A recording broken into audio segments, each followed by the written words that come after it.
Hi everyone. In the first two videos we looked at how to record transactions and post journal entries. We looked at how in the previous video we looked at what happens when a company pays for an expense in cash, what happens when a company performs services and receives cash, and what happens when a company performs services, earns revenue, and doesn't receive cash but bills the client. We are going to continue with this exercise.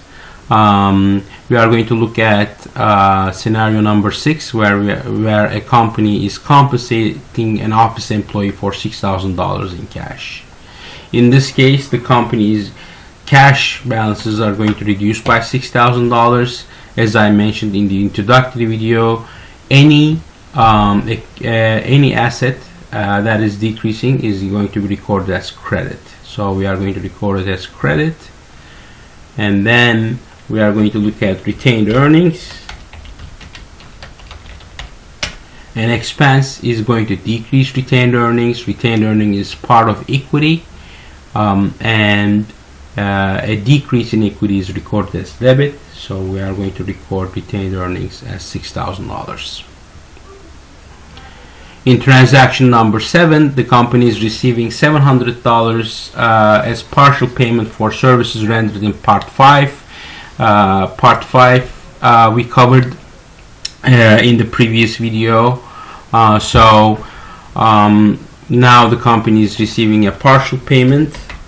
That means our cash is going to increase. In Part 5, we had accounts receivable balance for $10,000. That's going to decrease by $700. So when you start receiving partial or full payments against your accounts receivable, you are going to reduce accounts receivable and increase cash. The last piece is a company is paying $800 cash in dividends to the owner. In this case, the cash is going to decrease by $800, and retained earnings is going to decrease by $800. Retained earnings decrease in two specific cases. When there is an expense, retained earnings is going to decrease, and when there is a dividend, which is not an expense but decreases retained earnings, that's going to decrease your retained earnings as well. And with that, we pretty much covered all the transactions here. In this particular example, we are going to continue building our library. So I'm going to show you more examples for different transactions and how they are recorded.